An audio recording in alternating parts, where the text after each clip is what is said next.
Hello guys, how are you? I am Nalini Tyagi and last lecture में हम लोगों ने 3.5 का फर्स्ट पार्ट खत्म किया था। आज हम लोग 3.5 में क्वेश्चन नंबर 4 शुरू करने जा रहे हैं। तो चलिए शुरू करते हैं। क्वेश्चन नंबर 4 में क्या कह रहा है?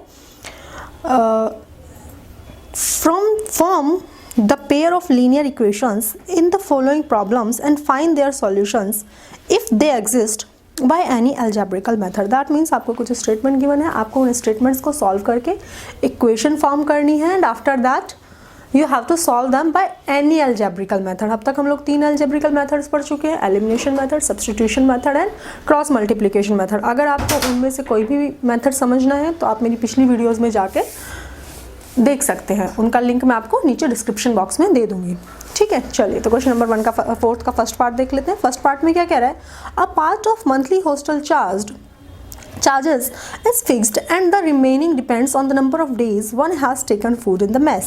When a student takes food for 20 days, she has to pay rupees 1000 as hostel charges, whereas a student B who takes food for 26 days pays rupees 1180 as hostel charges. Find the fixed charge and the cost of food per day. समझ गए question में क्या कह रहा है? Question में कह रहा है कि एक हॉस्टल है, उसमें कुछ फिक्स चार्ज है और कुछ वेरिएबल चार्ज है पर डे के हिसाब से। वेरिएबल चार्ज क्या है? जितना खाना आपने खाया उस खाने का फूड का वेरिएबल चार्ज है। ठीक है जी, तो चलिए क्वेश्चन करते हैं। तो हम इसमें एज्यूम कर क्या करेंगे? Let fixed hostel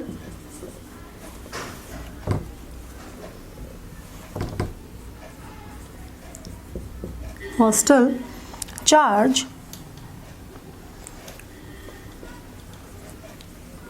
is equals to x rupees and let charge of food per day is equals to y rupees. That means per day कितना पेमेंट करना है? y रुपीज़ का।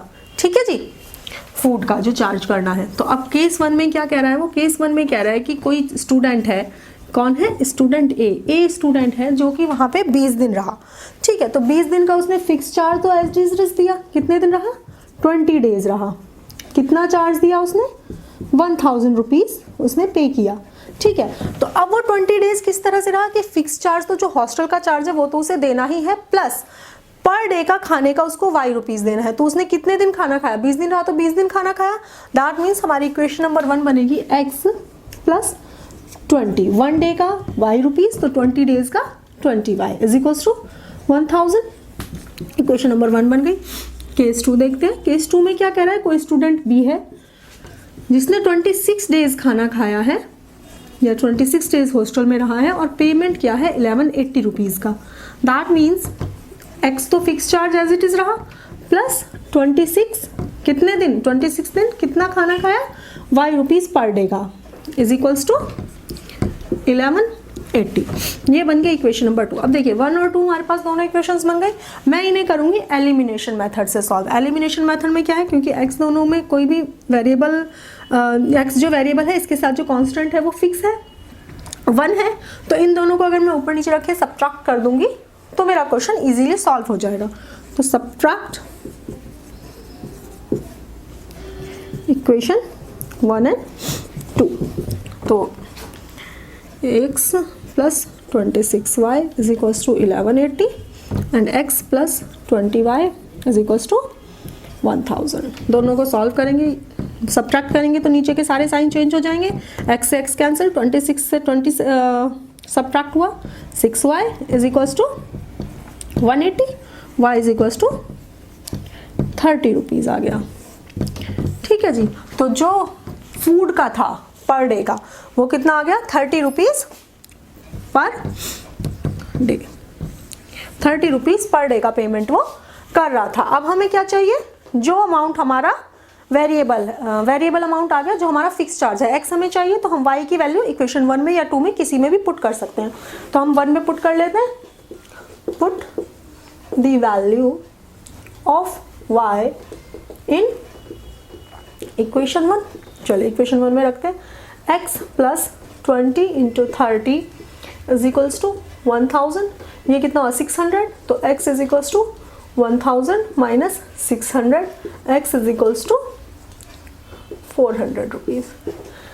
ठीक है जी, तो क्वेश्चन आई थिंक आप लोगों को समझ में आ गया होगा कि जो हॉस्टल का फिक्स चार्ज है वो 400 रुपीज़ है और पर डे का जो फूड का पेमेंट है वो कितना है 30 रुपीज़ पर डे है। चलिए क्वेश्चन नंबर 2 देख लेते हैं इसी के साथ। हाँ जी, सेकंड पार्ट में क्या कह रहा है, a fraction becomes 1/3 when 1 is subtracted from the numerator and it becomes 1/4 when 8 is added to its denominator. Find the fraction। तो जब भी हम फ्रैक्शन लेंगे तो हम एज्यूम क्या करेंगे, हम न्यूमरेटर और denominator, let numerator is equals to x and denominator is equals to y। जब न्यूमरेटर x है डिनोमिनेटर y है तो फ्रैक्शन क्या हो जाएगा हमारा, क्या हो जाएगा, numerator upon denominator, that means x upon y। Case 1 में क्या कह रहा है, केस 1 में कह रहा है that when 1 is subtracted from the numerator, मतलब x में से जब हमने 1 सब्ट्रैक्ट किया और y को एज इट इज रखा तो जो मेरा फ्रैक्शन है वो क्या बन गया, 1/3 बन गया। इक्वेशन नंबर 1 आ जाएगी इसे सॉल्व करके, 3x minus 3 is equals to y। मैं इसे एज इट इज छोड़ूंगी। ठीक है जी, केस 2 देखते हैं। केस 2 में कह रहा है व्हेन 8 इज added to the denominator, that means x upon denominator में कितना ऐड किया, 8 ऐड किया, तो मेरा फ्रैक्शन कितना बन गया, 1/4 बन गया। ठीक है, इसे सॉल्व कर लेते हैं। 4x is equals to y plus 8, ये बन गई इक्वेशन नंबर 2। अब देखिए, इसे हम एलिमिनेशन से भी कर सकते हैं और इसे हम सब्सटीट्यूशन से भी कर सकते हैं, क्रॉस मल्टीप्लिकेशन से भी कर सकते हैं। लेकिन अगर मैं यहाँ पे सब्सटीट्यूशन लगाऊं, मेरे पास y की वैल्यू डायरेक्टली है और इस y की वैल्यू को डायरेक्टली मैं इक्वेशन नंबर 2 में पुट कर दूंगी, तो ये सब्सटीट्यूशन से हम सॉल्व करेंगे। That means put the value of y from equation 1 in equation 2। Put the value of y from equation 1 in equation 2। Equation 2 में पुट करेंगे y की वैल्यू, तो क्या है y की वैल्यू, 4x था यहाँ पे। 4x is equals to y की जगह कितना आ जाएगा, 3x माइनस 3 प्लस 8। 4x, ये 3x इधर आके सब्ट्रैक्ट हो जाएगा, माइनस 3 प्लस 8। इसे सॉल्व किया, ये हुआ 5 और 4x में से 3x सब्ट्रैक्ट हुआ, x इज इक्वल्स टू 5। तो हमारा x इज इक्वल्स टू 5 आ गया, दैट मीन्स न्यूमरेटर हमारा 5 आ गया। अब हमें डिनोमिनेटर निकालना है, दैट मीन्स 5 निकालना है। Put the value in equation 1, तो 3 into 5 minus 3 is equals to y, 15 minus 3 12। तो फ्रैक्शन क्या आ जाएगा, x upon y, that means 5 upon 12। ये हमारा क्वेश्चन नंबर 2 सॉल्व हो गया। चलिए क्वेश्चन नंबर 3 देख लेते हैं। हाँ जी, थर्ड पार्ट में क्या कह रहा है, Yash scored 40 marks in a test getting 3 marks for each right answer and losing 1 mark for each wrong answer. Had 4 marks been awarded for each correct answer and 2 marks been deducted from each incorrect answer, then Yash would have scored 50 marks. How many questions were there in the test? यश ने एक test दिया जिसमें कुछ questions थे, number of questions थे, ABCD कोई भी number of questions थे। तो अगर उसके हर करेक्ट आंसर को 3 मार्क्स मिले और हर गलत आंसर को 1 मार्क्स काट लिया जाए तो उसे 40 मार्क्स मिले। ठीक है, फर्स्ट केस में। और सेकंड केस में कह रहा है कि अगर उसे हर सही क्वेश्चन के 4 नंबर मिले और हर गलत क्वेश्चन के, हर गलत आंसर के 2 नंबर काट लिए जाएं तो उसको मिले 50 नंबर। आपको बताना है कि क्वेश्चन में, पेपर में क्वेश्चन कितने आए थे। यहाँ पे एक चीज़ और क्लियर कर दूँ, उसने कोई भी क्वेश्चन छोड़ा नहीं है क्योंकि इसमें लिखा नहीं है। अगर वो कोई क्वेश्चन छोड़ता तो उसमें दिया होता। ठीक है जी, तो हम यहाँ पे अज्यूम करेंगे late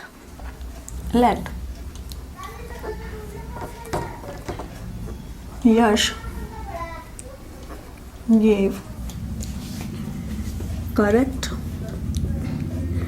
answers is equals to x। Number of answer जो उसने करेक्ट दिए वो कितने थे, x, and Yash gave incorrect answers is equals to y। ठीक है जी, तो केस 1 में देखते हैं। केस 1 में उसने कहा कि हर करेक्ट आंसर के 3 नंबर मिल रहे हैं। ठीक है, उसने अगर x आंसर्स ठीक दिए और एक का उसे 3 नंबर मिले तो x के कितने मिलेंगे उसे, 3x मिलेंगे। अगर एक क्वेश्चन उसने किए, मान लो 10 क्वेश्चन किए और एक क्वेश्चन के उसे 3 नंबर मिले, ठीक है जी, तो उसे कितने मिलेंगे? 30 मिलेंगे। सिमिलरली यहाँ पे कितना मिला? 3x मिला। और हर इनकरेक्ट पे एक नंबर काटा गया है, तो y पे y नंबर काटे गए होंगे। अब जितने मिले हैं और जितने कटे हैं दोनों क्या होंगे? सब्ट्रैक्ट होंगे। और टोटल नंबर कितने मिले उसे? 40। ये हो गई हमारी इक्वेशन नंबर 1। सेम केस 2 में क्या कह रहा है कि 4 नंबर तो सही क्वेश्चन पे मिले हैं और 2 नंबर गलत क्वेश्चन पे काट लिए गए हैं। 4 नंबर सही आंसर पे मिले हैं और 2 नंबर गलत आंसर पे काट लिए गए हैं। तो 4x minus 2y is equal to 50। यहाँ पे मैं 2 कॉमन लूंगी तो 2x minus y is equal to 50। That means 2x minus y is equal to 25। Equation number 2 हो गई। अब देखिए 1 और 2 को फिर से किससे करेंगे? एलिमिनेशन मेथड से कर लेते हैं। Subtract both equations, subtract both equations. तो जब मैं सब्ट्रैक्ट करूंगी इसी के नीचे लिख लेते हैं 3x minus y is equals to 40। देखिए नीचे वाले के सारे साइन चेंज हो जाएंगे, ये माइनस, ये प्लस, ये माइनस, ये कट गया। 2x में से 3x सब्ट्रैक्ट हुआ माइनस x, क्योंकि 3x बड़ा है, ठीक है। और 40 में से 25 सब्ट्रैक्ट हुआ minus 15, that is x is equals to 15। तो उसने कितने क्वेश्चंस ठीक किए थे? कितने आंसर ठीक थे उसके? उसके 15 आंसर ठीक थे, ठीक है जी। अब गलत देख लेते हैं, गलत कितने थे फिर उसके। Put the value of x in equation 1।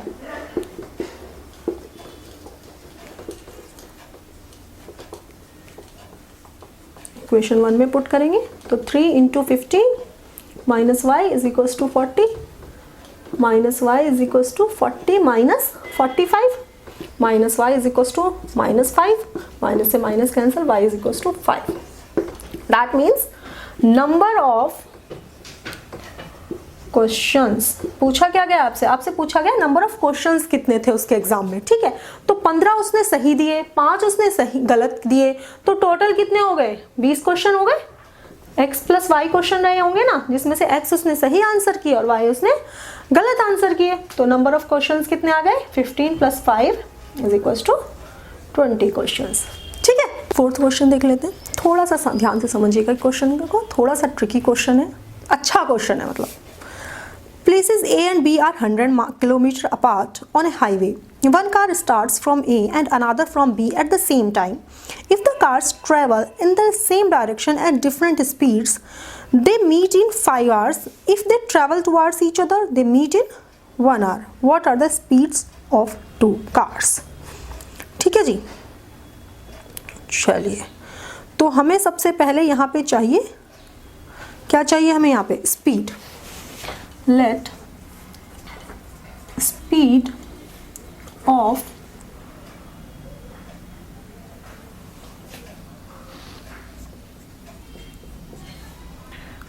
first car is equals to x kilometer per hour and speed of second car is equals to y kilometer per hour।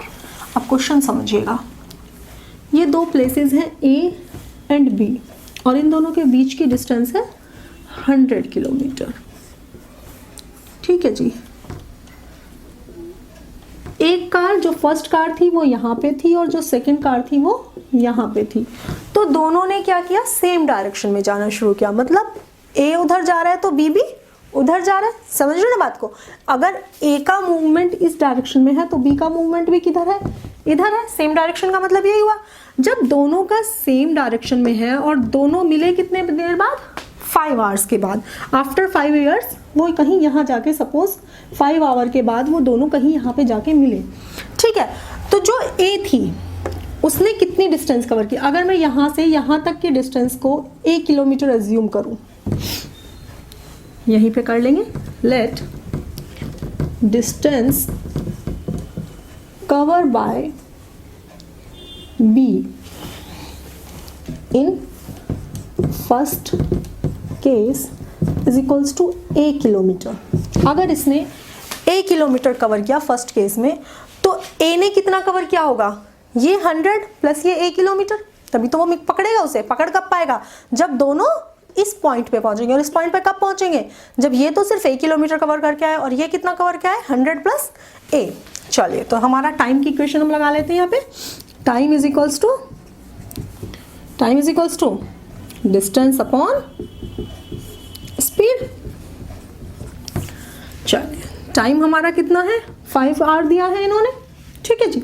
और डिस्टेंस कितनी है, ए के लिए अलग है और बी के लिए अलग है। तो हमारी यहाँ पे दो इक्वेशंस बनेगी। ए के लिए कितनी बनेगी 100 प्लस ए अपॉन स्पीड कितनी है, बी का देख लेते हैं। बी का क्या कह रहा है, ए डिस्टेंस कितनी कवर किया ए, और चाल कितनी है, स्पीड कितनी है बी की, वाई, बी अपॉन ए अपॉन वाई। तो हम इसे और इसे जब सॉल्व करेंगे तो यहाँ से हमारी ए की इक्वेशन आ जाएगी। फर्स्ट और थर्ड हम सॉल्व करेंगे जब, तो a upon 5 y is equals to 5, that is a is equals to 5 y. A की वैल्यू कितनी आ गई 5 वाई। अब हम फर्स्ट और सेकेंड को सॉल्व करेंगे, यहाँ पे लिख देंगे सॉल्विंग फर्स्ट एंड थर्ड। अब हम सॉल्व करेंगे, इस ए की वैल्यू पुट करेंगे इसमें, यहाँ कर लेते हैं, put the value of A. A की वैल्यू इसमें पुट की 5 is equals to 100 plus 5y upon x, that is 5x is equals to 100 plus 5y। 5 इसमें से कॉमन चला जाएगा तो 5 कॉमन आया, पहले उसे उधर ले जाते हैं। 5x minus 5y is equals to 100, 5 common गया, x minus y is equals to 100। तो यहाँ पे हमारा सॉल्व हो गया है x minus y is equals to 5 इधर जाएगा 20। ये आ गई हमारी इक्वेशन नंबर 1। समझ में आया इक्वेशन नंबर 1 कैसे बनी, क्लियर है। चलिए अब सेम चीज हम इक्वेशन नंबर 2 के लिए देख लेते हैं, केस 2 के लिए।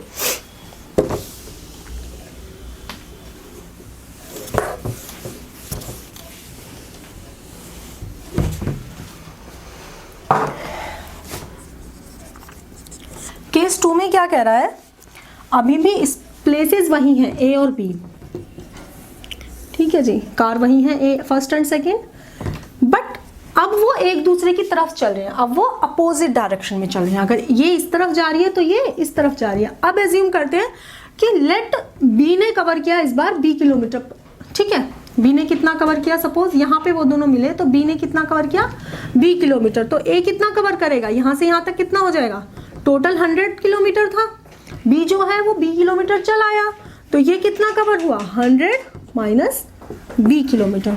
आई बात समझ में।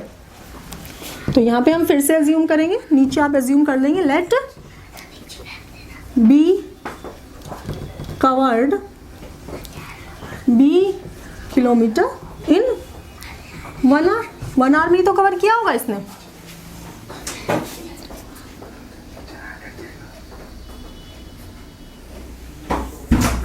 चलिए करते हैं। तो फिर से टाइम इज इक्वल्स टू, तो time is equals to distance upon speed. तो टाइम इस बार 1 आवर है, इज इक्वल्स टू डिस्टेंस कितनी है ए के केस में 100 माइनस बी अपॉन स्पीड कितनी है x, इज इक्वल्स टू इसकी कितनी है, डिस्टेंस है b और स्पीड कितनी है y। जब इसे और इसे सॉल्व करेंगे हम, b upon y is equals to 1 करेंगे अगर, तो b इज इक्वल्स टू कितना आ गया y, इसे पुट कर देंगे इसमें, तो 100 is equals to b 1 is equals to 100 minus b की जगह कितना रख सकते हैं y अपॉन x, तो x is equals to 100 minus y, तो x plus y is equals to 100। ये बन गई हमारी इक्वेशन नंबर 2। 1 और 2 हमारी दोनों इक्वेशन तैयार है। अब इन दोनों को हम क्या करेंगे, ऐड करेंगे, ऐड बोथ इक्वेशंस, इसे यहाँ रख लेते हैं, x plus y is equals to 100, ये दोनों कैंसिल, x और x ऐड हो गए, कितना आ गया 2x is equals to 120, x is equals to 60 आ गया, x 60 आ गया, तो y इज इक्वल्स टू कितना आएगा, किसी भी एक इक्वेशन में पुट करेंगे, सेकेंड इक्वेशन में पुट कर लेते हैं, x plus y is equals to 100, तो x कितना है 60 plus y is equals to 100, तो यहाँ से 60 जब सब्ट्रैक्ट होगा y इज इक्वल्स टू कितना आ गया 40।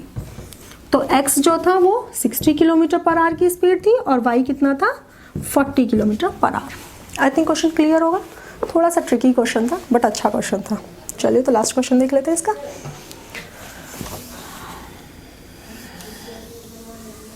हाँ जी, फिफ्थ क्वेश्चन में कह रहा है the area of a rectangle gets reduced by 9 square units if its length is reduced by 5 units and breadth is increased by 3 units. If we increase the length by 3 units and the breadth by 2 units the area increased by 67 square unit. Find the dimensions of the rectangle. तो एक rectangle है जिसकी length और breadth आपको find out करनी है. Dimensions मतलब length और ब्रेड्थ फाइंड आउट करनी है. तो अज्यूम भी हम लेंथ और ब्रेड्थ करेंगे. Late length of rectangle is equals to x unit and breadth of rectangle is equals to y unit. तो एरिया क्या हो जाएगा? एरिया क्या होता है रेक्टेंगल का? Length into breadth, that means x y. If its length is reduced by 5 units and breadth is increased by 3 units, तो जो इसकी लेंथ है x, तो न्यू लेंथ क्या हो जाएगी? न्यू लेंथ अगर हम लें तो न्यू लेंथ क्या हो जाएगी? x minus 5 unit. और न्यू ब्रेड्थ क्या हो जाएगी?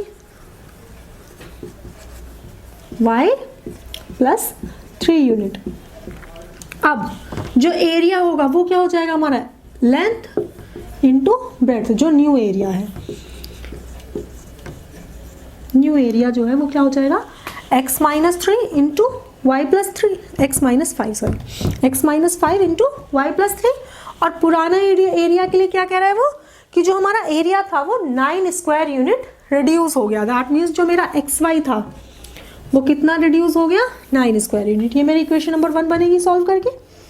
X y plus 3x minus 5y minus 15 is equals to x y minus 9. X y से x y cancel, 3x minus 5y minus 15 और ये इधर आके प्लस 9 होगा, दोनों सब्ट्रैक्ट होंगे तो कितना आएगा? Minus 6 is equals to 0. ये बन गई हमारी इक्वेशन नंबर 1. क्लियर हुआ केस नंबर 1? चलिए केस 2 देख लेते हैं. केस 2 में कह रहा है कि हमारी लेंथ और ब्रेड्थ दोनों ही इंक्रीज की गई हैं. लेंथ इंक्रीज कर गई है 3 यूनिट्स एंड ब्रेड्थ इंक्रीज की गई है 2 यूनिट्स. तो new length is equals to x plus length कितनी की गई है? 3 यूनिट. ठीक है जी.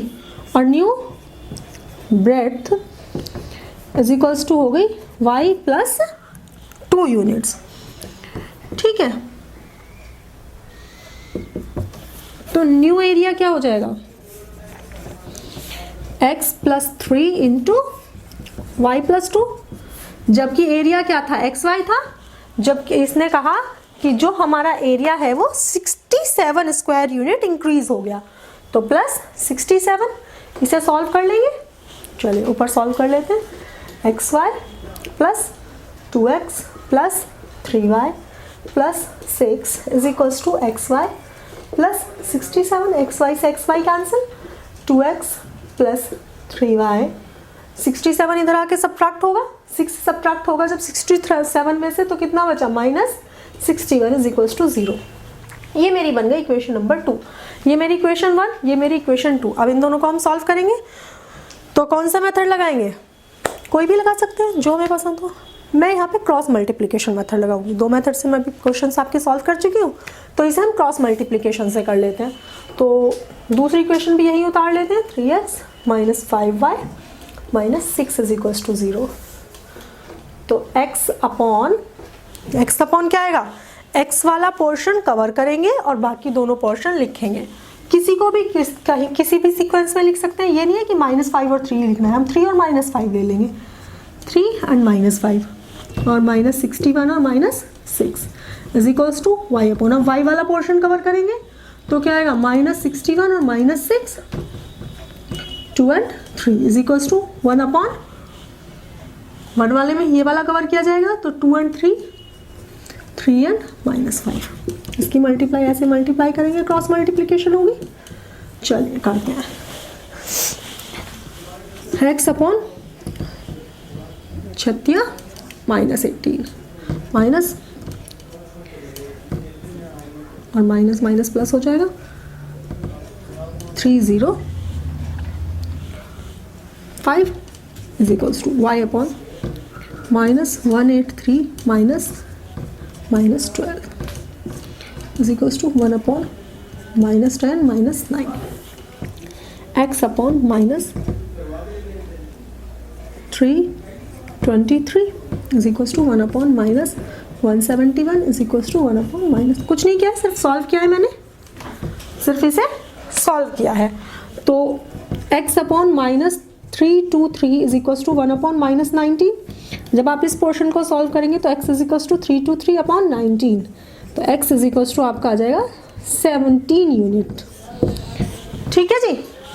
और सेम यहीं पे जब हम y वाले पोर्शन को करेंगे तो y upon -171 is equals to 1 upon -19, that is y is equals to 171 upon 19, y is equals to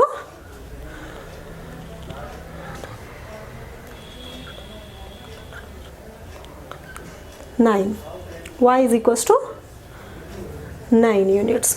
तो हमारी लेंथ क्या आ गई? Length of rectangle is 17 unit and breadth of rectangle is 9 units। I think question clear होगा आप लोगों को। चलिए इसी के साथ हम लोगों की एक्सरसाइज भी खत्म हो गई। That's all for today. Thank you very much. If you like my video, don't forget to subscribe my channel. Thank you.